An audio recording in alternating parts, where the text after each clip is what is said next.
many, many credible sources out there. I'm showing you on this chart just 5 of the 400 sources we rely on in our own directory.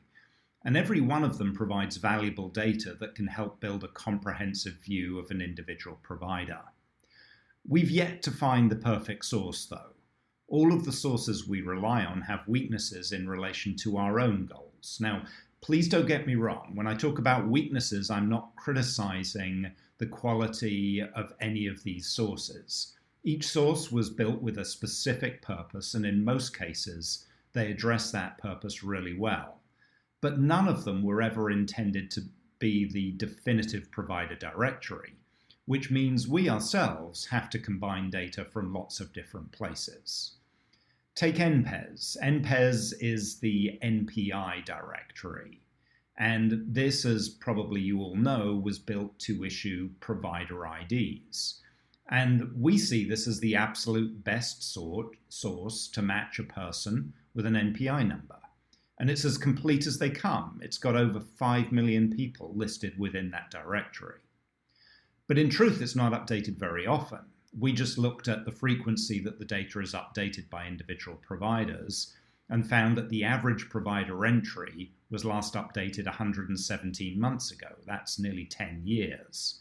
So that basically means that it doesn't have a lot of contact information you can rely on, particularly if you're using that information to send the provider protected health information. So that essentially means you have to look for another source for high quality contact information. And that takes me to Direct Trust, which is an organization which publishes about 1 million secure email addresses. They're also known as direct addresses, which, by the way, is about 4 times more direct addresses than you see in NPES. And Direct Trust does a good job of keeping this information up to date by capturing the information directly from the organizations that issue the direct addresses. But the Direct Trust directory only covers about 20% of the providers in NPES and a little less than 50% of all doctors. So while its contact information is good, particularly the electronic contact information, it is incomplete, and therefore you have to look for another data source to fill in the gaps. Physicians Compare is a source published by CMS. It's based on claims data and only publishes provider information it has received in the prior 6 months. So that makes it pretty accurate.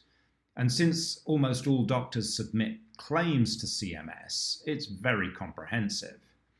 But while it's got good phone number and practice location information, it doesn't have faxes, it doesn't have direct addresses, it doesn't have licensing information.